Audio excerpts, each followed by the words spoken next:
recorded instance of 0 hours contracts.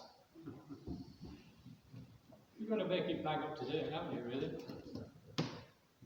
A story is told of a dad who dropped off his son for messy church. He didn't want to attend, which is common, but he wanted his son to go in. The father's lack of concern rubbed off on his son. After messy church, he picked his son up and asked him what the leader talked about. And the boy replied, "I'm not that sure, Dad. It was a parable about cold people or something." "What?" The puzzled father said.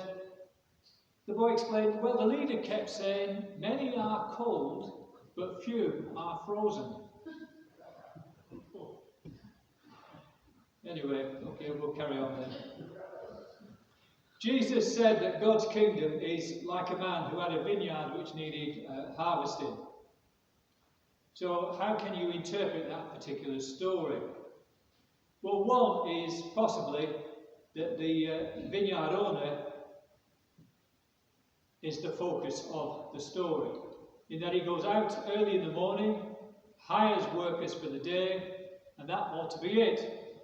But to our surprise, just a few hours later, he's back again. And then again at noon, and then again and again. And we wonder why that owner of the vineyard was so, shall we say, determined to hire everybody who was on the street, anybody who could lay his hands on even. Were his grapes already overripe? Did he know that it was going to hail and that his harvest might be ruined? Did he have a soft spot in his heart for the unemployed?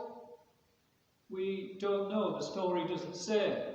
All that it says, and with great detail, is that this particular master expended a great deal of time and effort going back and forth from his vineyard to town, picking up anybody off the street who would work for what's right.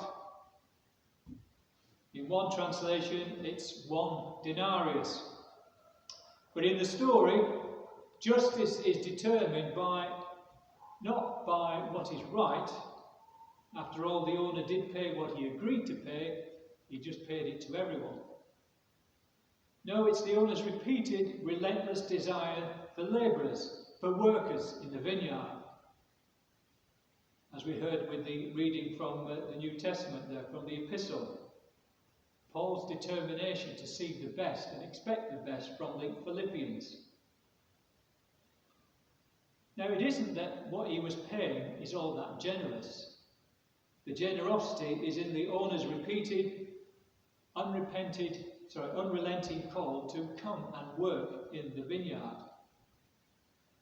The generosity is not in what's earned, but in the invitation.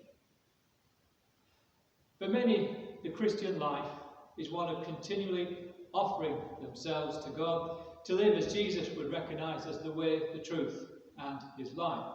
We've heard about that over the past few Sundays.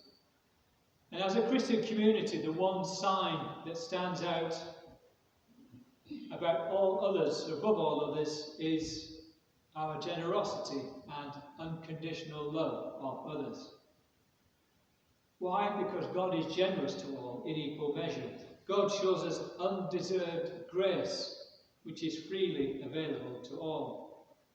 He doesn't care if you've been coming to church for 20 years or for 20 weeks.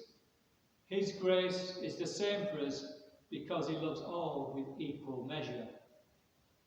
Your worth to God is based on the fact, quite simply, that he just loves you for who you are.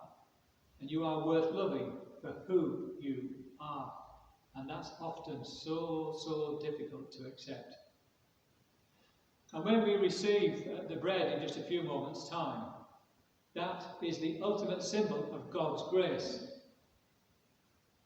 The ultimate symbol of God's love for us, drawing us into the remembrance of the body of Christ, broken on the cross, and the blood of Christ shed for us, so that we could experience the grace and love of God for all eternity. We all share the same sized wafer, well, not quite, because my wafer is bigger than yours. Some are round and one person's will be square, but you know what I mean.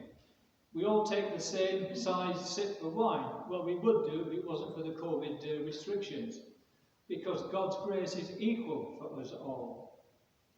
And so we come to communion with heart full of thanks for the grace and generosity of the vineyard owner, the owner of this church, the author of salvation.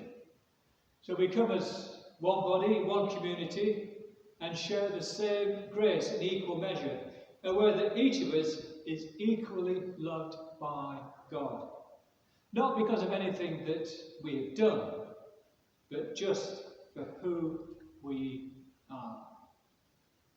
Our original calling demonstrates God's unconditional love of us. And so I think we're meant to share that love with others, maintaining social distancing, of course.